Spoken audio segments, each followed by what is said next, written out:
ঘরটা কেন করেছে?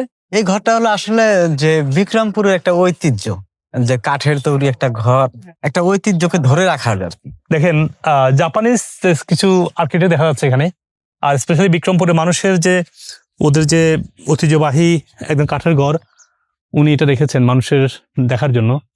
তো টিকুমার একটা বড় দিক করেছেন যে হারিয়ে যাওয়া জিনিসগুলোকে উনি রিভাইভ করার চেষ্টা করছেন। জানেন পৃথিবী থেকে অনেক ভালো জিনিস হারিয়ে যাচ্ছে। আমি গত কদিন আগে গিয়েছিলাম হলো একটা মুঘল সাম্রাজ্যের একটা রেস্টুরেন্টে, দেখলাম আওরঙ্গজেব, সিরাজউদ্দৌলা, তারপরে যত মুঘল সম্রাট ছিল প্রত্যেকের যে ঐতিহাসিক স্থাপনাগুলোকে একটা সিম্বল নিয়ে আসছে। কারণ ওই আর্কিটেক্ট আপনি পাবেন না, যতই ডেভেলপ হয়েছে ওই আর্কিটেক্ট আমাদের এখন সবগুলো প্লেন এন্ড সিম্পল, মানে ঝকঝক করে, ঝকঝক শোনা হয় না, কিন্তু আগের যে আর্কিটেক্ট ছিল কিন্তু এখন আর নাই। প্লেন সিম্পল, রাগ, লাইটিং, দ্যাটস ইট, সব বিলীন হয়ে যাচ্ছে একদম। মানে আর্কিটেক্ট মানুষ, আমি জানি না মানুষ পড়াশোনা করে আর্কিটেক্ট আরো ডেভেলপ করবে, কিন্তু আর্কিটেক্ট মানুষ ভুলে গেছে আজকের যুগে। তো টিকুমার এই কাজগুলো যুগ যুগ ধরে থাকবে এবং এই কাজগুলো অনেকদিন এক্সাম্পল হবে।